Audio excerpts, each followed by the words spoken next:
خدا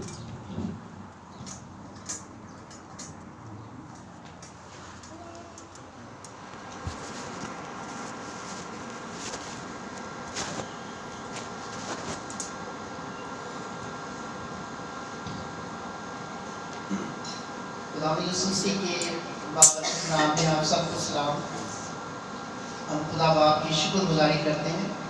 خدا باپ نے آج یہ ممکن کیا کہ ہم سب خدا کی حضوری میں اس کے زندہ کلام کو سننے کے لیے آ سکیں۔ پچھلی دفعہ جو آپ نے خدا کا زندہ کلام سنا، کیا آپ کو یاد ہے کہ آپ نے خدا کے کلام میں سے کیا سنا اور کس مضمون کے تحت خدا کے بندہ نے آپ کو کلام پیش کیا یا کچھ سمجھایا سکھایا؟ کوئی بھی بھائی یا بہن بتا سکتا ہے؟ روزے کے بارے میں جس طرح ہمارے بہن کے بیٹا نے کہا کہ روزے کے بارے میں خدا کے کلام میں سے بتایا گیا تھا، لیکن بتایا کیا گیا تھا؟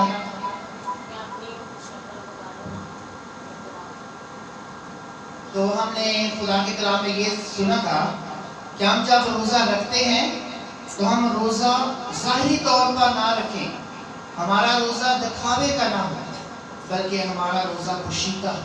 کیا ہو؟ پوشیدہ۔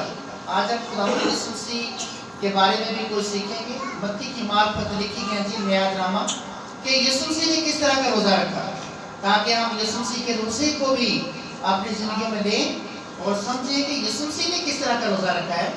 متی کی معرفت لکھی گئی انجیل اس کا 4 باب، اس کی پہلی حیثیت خدا کا کلام ہم 4 آیت تک سنیں گے۔ 4 آیات خدا کے کلام میں سے سنیں گے، پہلی، دوسری، تیسری اور چوتھی۔ ہیلو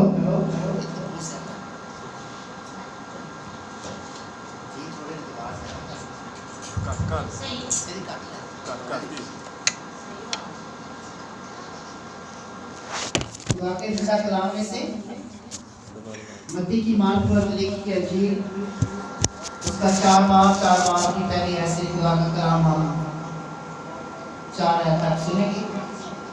ہمارے درمیان ہمارے بھائی عابد ہیں، وہ اس حوالے کو پڑھیں۔ متی کی معرفت لکھی گئی انجیل اس کا 4 باب، اس کی پہلی آیت سے لے کر 4 آیت۔ اس وقت روح یسوع کو جنگل میں لے گیا تاکہ ابلیس سے آزمایا جائے، اور 40 دن اور 40 رات پکا کر کے آخر کو اس سے بھوک لگی، اور آزمانے والے نے پاس آ کر اس سے کہا، اگر تو خدا کا بیٹا ہے تو فرما کہ یہ پتھر روٹیاں بن جائے۔ اس نے جواب میں کہا، لکھا ہے کہ آدمی صرف روٹی ہی سے جیتا نہ رہے گا، بلکہ ہر بات سے جو خدا کے منہ سے نکلتی ہے۔ خداوند اس کلام میں پڑھے اور سنے جانے پر خداوند کی خاص خدا کا شکر ہو، آمین۔ آج ہم نے خدا کے زندہ کلام میں سے سنا ہے کہ خدا یسوع مسیح نے روزہ رکھا۔ کتنے دنوں کا؟ 40 دنوں کا خدا یسوع مسیح نے ایک روزہ رکھا، 40 دنوں کا۔ اس کا مطلب ہے کہ خدا یسوع مسیح نے 40 دن تک، لکھا ہے رات اور دن، خدا یسوع مسیح نے فاقہ کیا۔ اس کا مطلب ہے خدا یسوع مسیح نے کچھ نہیں کھایا، اور یہ 40 دن کا ایک روزہ ہے۔ اگر ہم پرانے نامے کو پڑھیں تو موسیٰ نبی نے 40 دن کا روزہ رکھا، اور ایلیا نبی نے 40 دن کا روزہ رکھا، اور نئے نامے میں خدا یسوع مسیح نے 40 دن کا روزہ رکھا ہے۔ خدا یسوع مسیح کی جو زمینی زندگی ہے وہ تقریباً 33 سال کی ہے۔ خدا یسوع مسیح نے 30 سال تک اپنے ماں باپ کی خدمت کی، اور 3 سال خدا یسوع مسیح نے منادی کی۔ لیکن منادی سے پہلے خدا یسوع مسیح نے بپتسمہ لیا، اور اس کے بعد خدا یسوع مسیح نے روزہ رکھا۔ اس کے بعد خدا یسوع مسیح نے لوگوں کو کلام سنایا، لوگوں کو شفا دی، اور مختلف صلیبی مرحلے سے لوگ گزرے۔ لیکن یہ جو روزہ ہے یہ خدا یسوع مسیح کی تیاری کا روزہ ہے، کیونکہ خدا یسوع مسیح نے بڑا کام کرنا ہے۔ خدا یسوع مسیح نے لوگوں کو شفا دینی ہے، خدا یسوع مسیح نے لوگوں کو کلام سنانا ہے، اور خداوند یسوع مسیح نے بنی انسان کے لیے کفارہ دینا ہے، تو یہ ایک بڑا کام ہے۔ تو خداوند یسوع مسیح نے سب سے پہلے روحانی کام جو وہ شروع کرنے والے تھے، پہلے اس نے کیا رکھا؟ روزہ رکھا۔ اس کا مطلب ہے کہ جب بھی ہم خدا کے کام کو شروع کرتے ہیں، کوئی بھی کام اگر ہم خدا کا شروع کرتے ہیں، جسمانی طور پر بھی اگر ہم کوئی کام کرتے ہیں یا روحانی طور پر بھی اگر ہم کوئی کام کرتے ہیں، تو ہم اگر خدا کی حضوری میں بیٹھتے ہیں، اگر ہم روزے میں ٹھہرتے ہیں، تو خدا ہماری رہنمائی کرتا ہے، خدا ہماری مدد کرتا ہے۔ تو یہ خدا یسوع مسیح نے ہمیں ایک بڑا اچھا اس حوالہ میں نمونہ دیا ہے۔ تو خدا یسوع مسیح کو جنگل میں کون لے گیا؟ ہاں جی، ارو تو خدا یسوع مسیح کو جنگل میں خدا کا پاک روح لے گیا، کیوں؟ تاکہ وہ ابلیس سے آزمایا جائے۔ اس کا مطلب ہے کہ خدا کا جو پاک روح ہے یہ ایک الہی ذات ہے۔ جس طرح ہم کہتے ہیں خدا باپ، خدا بیٹا، خدا روح القدس، یہ تینوں الہی ذات میں سے ہیں اور تینوں پر ہمارا ایمان ہے اور یہ تینوں ایک ہیں، ٹھیک ہے، یہ تینوں ایک ہیں، خدا باپ، خدا بیٹا، خدا روح القدس۔ روح القدس خدا یسوع مسیح کو اس لیے جنگل میں لے گیا تاکہ وہ ابلیس سے آزمایا جائے۔ اس کا مطلب ہے کہ روح القدس نے خدا یسوع مسیح کو جنگل میں اس لیے بھیجا تاکہ وہ باپ کے ساتھ گہری رفاقت رکھے، تاکہ آئندہ جب وہ منادی کرے، آئندہ جب وہ ایک بڑا بنی انسان کے لیے کفارہ دے، تو ابلیس انہیں کسی طرح سے ناکام اور فیل نہ کر سکے۔ تو لکھا ہے اور 40 دن اور 40 رات فاقہ کر کے آخر کو اسے بھوک لگی، اور آزمانے والے نے پاس آ کر اس سے کہا کہ اگر تو خدا کا بیٹا ہے تو فرما کہ یہ پتھر روٹیاں بن جائیں۔ اس کا مطلب ہے ہماری جو آزمائش ہے وہ ہم پر کس وقت آتی ہے؟ ہماری جو آزمائش ہے، ہم جو انسان ہیں، ہماری آزمائش کس وقت آتی ہے؟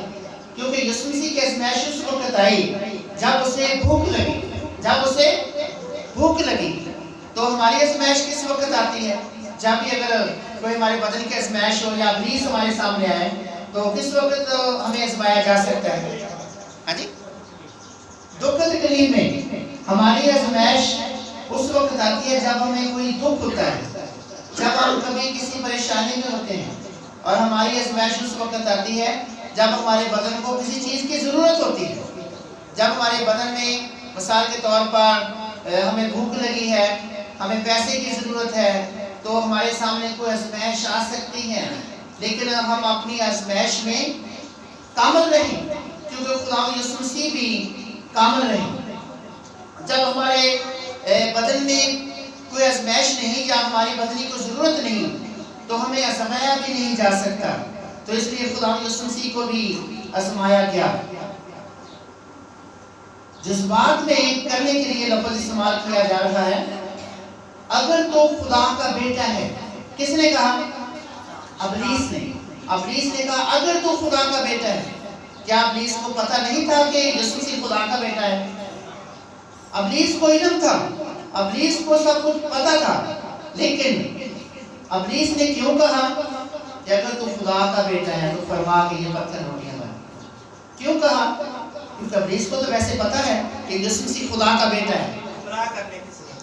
گمراہ کرنے کی صورت میں یا یسوع مسیح کو جذباتی کرنے کے لیے، تاکہ یسوع مسیح جذبات میں آ جائیں اور یسوع مسیح کہیں میں خدا کا بیٹا ہوں، دیکھ میں بھی یہ کرتا ہوں۔ تو جذبات میں کرنے کے لیے یہ کہا جا رہا ہے۔ کئی بار ہمیں بھی ابلیس جذباتی کر سکتا ہے، یہ کرنے کی وہ کوشش کرے گا، ہمیں بھی جذبات میں لانے کی ابلیس کوشش کرے گا۔ کئی بار ہمیں بھی ابھارا جاتا ہے، کیا یہ کوئی کام کر نہیں سکتا؟ کیا تیرے پاس اتنی طاقت نہیں؟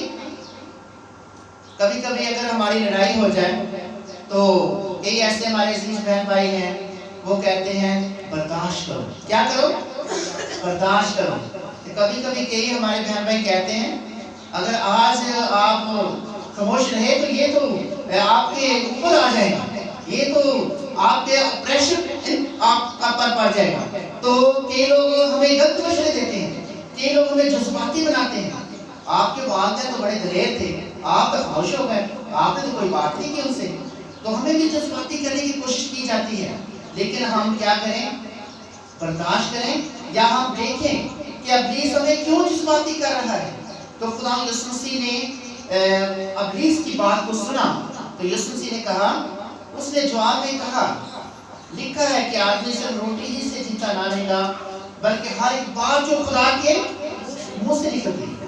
تو جذبات میں آ کر کہا جا رہا ہے کہ تو پتھر کو کیا کر دے؟ روٹی بنا دے۔ اگر یسوع مسیح کہہ دیتے پتھر کو کہ روٹی بن جا تو کیا ہونا تھا؟ پتھروں نے روٹیاں بن جانا تھا۔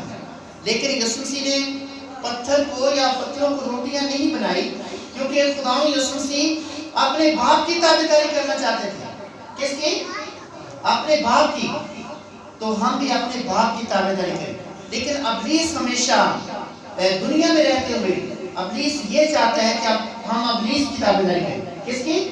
ابلیس کی بات کو مانیں، ابلیس کے مشورے کو مانیں، ابلیس کی بات کو، اس کی بات کو سنیں، لیکن ہم اپنے خدا کی بات کو سنیں اور اپنے خدا باپ کی تابعداری کریں۔ یہ جو پتھر کو روٹیاں بنانا، یہ درست طریقہ ہے یا غلط طریقہ؟ ہاں جی، یہ غلط طریقہ ہے۔ اس کا مطلب ہے کہ ہم جس طرح یسوع مسیح نے اپنے بدن کی ضرورت کو غلط طریقے سے پورا نہیں کیا۔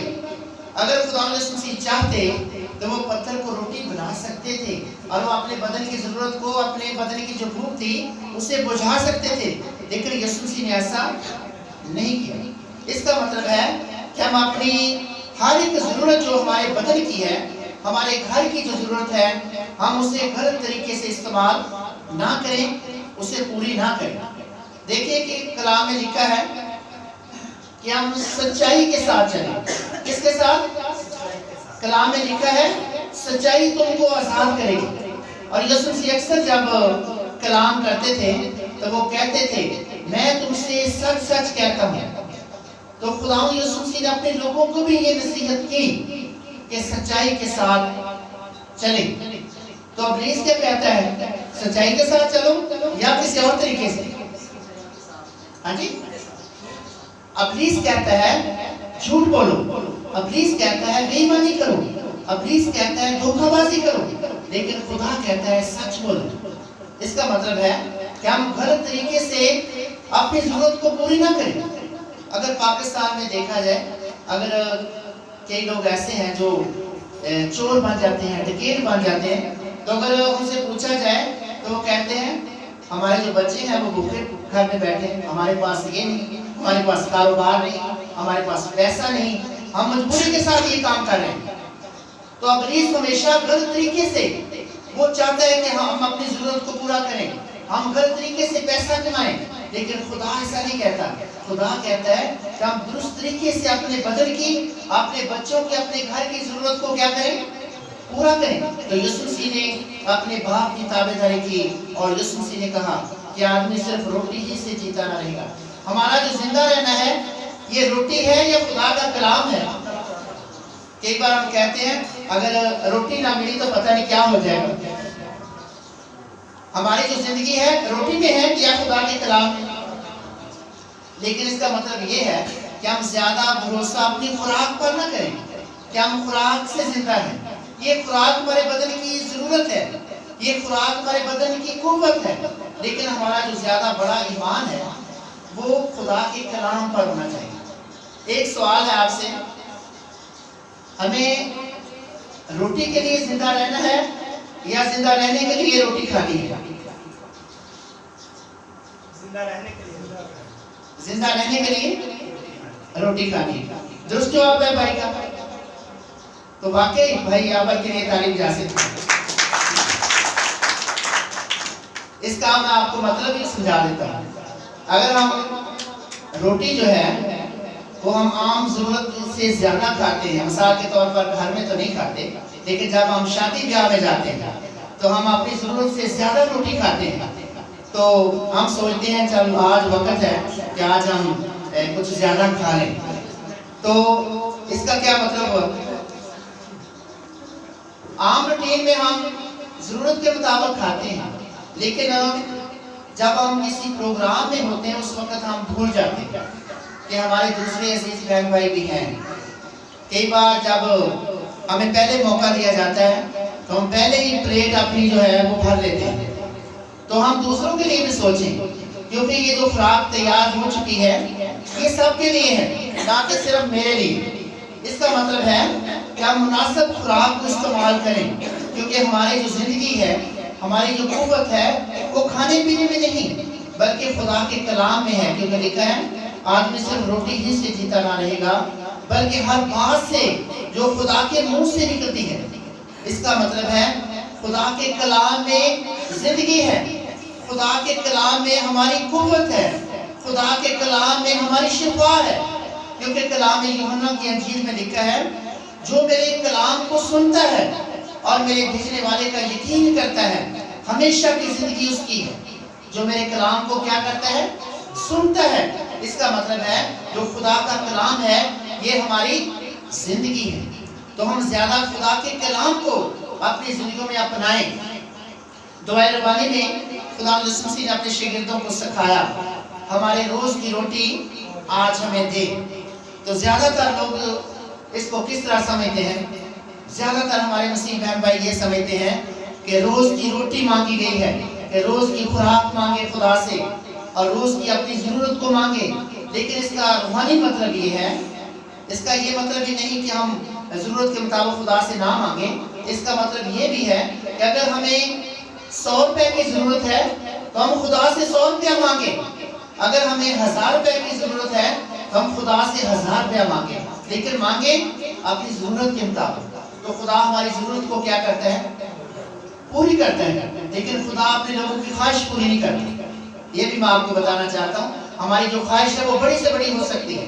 خدا اپنے لوگوں کی خواہش کو پورا نہیں کرتا، خدا اپنے لوگوں کی ضرورت کو پورا کرتا ہے. تو ہم اپنی ضرورت کے مطابق جسمانی خوراک مانگیں اور ہم ضرورت کے مطابق خدا کا کلام بھی ہر روز مانگیں. اس کا مطلب ہے بدن کی خوراک روٹی ہے اور ہماری روح کی خوراک کیا ہے؟ خدا کا کلام. ہمارے روح کی خوراک ہے خدا کا کلام. اس کا مطلب ہے کہ ہر روز ہم خدا کا کلام پڑھیں، ہر روز ہم خدا کے کلام کو سنیں تاکہ ہماری روح کی جو خوراک ہے وہ روح کو ملتی رہے اور ہماری جو زندگی ہے وہ خدا کے کلام میں ہے. کیونکہ ادھر لکھا ہے سب سے زیادہ جو خدا کا کلام ہے وہ کون جانتا ہے؟ سب سے زیادہ. کیونکہ ویسے ہمارے معاشرے میں کہ ایسے پادری حضرات ہیں، عالم لوگ ہیں، وہ کہتے ہیں میں بہت زیادہ کلام جانتا ہوں یا سمجھتا ہوں. کبھی کبھی جو علم ہے انسان کے بدن میں یا دماغ میں یہ بھی غرور پیدا کرتا ہے کہ میں بہت کچھ جانتا ہوں. لیکن سب سے زیادہ کلام کون جانتا ہے؟ ابلیس. بھائی اشکناز نے کہا کہ سب سے زیادہ کلام کون جانتا ہے؟ ابلیس جانتا ہے. لیکن وہ خدا کی بادشاہی میں نہیں، خدا کی بادشاہی میں نہیں. اس کا مطلب ہے ابلیس کلام کو تو بہت زیادہ جانتا ہے لیکن وہ کلام پر عمل نہیں کرتا، کلام پر عمل نہیں کرتا. ادھر خدا یسوع مسیح کو بھی ابلیس کلام میں جواب دے رہا ہے. تیرے بارے میں یہ بھی لکھا ہے، تیرے بارے میں یہ بھی لکھا ہے. اس کا مطلب ہے کہ پرانے نامے کو بھی ابلیس جانتا ہے اور کلام کے بارے میں بھی ابلیس کو سب کچھ پتا ہے. تو اس کا مطلب یہ ہے کہ جب ہم کلام کو سنتے ہیں، جب ہم کلام کو پڑھتے ہیں، ہم خدا کے کلام میں اپنی زندگیوں کو میں بھی اپنائیں اور خدا کے کلام کو عمل میں ہے. کیونکہ ادھر لکھا ہے خدا کے منہ سے جو بات نکلتی ہے اس میں ہماری کیا ہے؟ زندگی ہے. ہر روز خدا کا کلام پڑھیں، ہر روز خدا کے کلام کو سنیں تاکہ ہماری جو روح ہے وہ خدا میں زندہ ہے. خدا باپ یہ فضل دے کہ جب بھی ہماری زندگیوں میں کوئی بھی ایسی آزمائش آتی ہے، ابلیس ہمیں گمراہ کرنے کی کوشش کرتا ہے یا خدا کی تابعداری سے ہمیں ہٹانے کی کوشش کرتا ہے تو ہم ہوشیار ہو جائیں. کیونکہ کلام میں بار بار ہمیں ایماندار لوگوں کو آگاہ کیا جاتا ہے. لکھا ہے متی کی انجیل میں کبوتروں کی طرح بے آزار رہو اور سانپوں کی طرح ہوشیار رہو. یعنی کی طرح سانپوں کی طرح ہوشیار رہو. اس کا مطلب ہے کہ ابلیس سے ہوشیار ہو جاؤ. ابلیس ہمیں ایک طرح سے گمراہ کرنے کی کوشش کرتا ہے تو ہم اپنے آپ کو خدا میں مضبوط کریں. یسوع مسیح نے اپنے باپ کی تابعداری کی اور ابلیس کی کسی طرح سے کوئی بات کو تسلیم نہیں کیا. خدا باپ ایسا فضل بخشے کہ ہم خدا کے کلام کی باتوں کو اپنے ذہن میں رکھیں اور اپنے خدا باپ کی تابعداری کریں. خدا باپ اس کلام کے ذریعے ہم سب کو بہت زیادہ برکت بخشے. آمین. ہمارے بھائی آپس سامنے آئیں گے.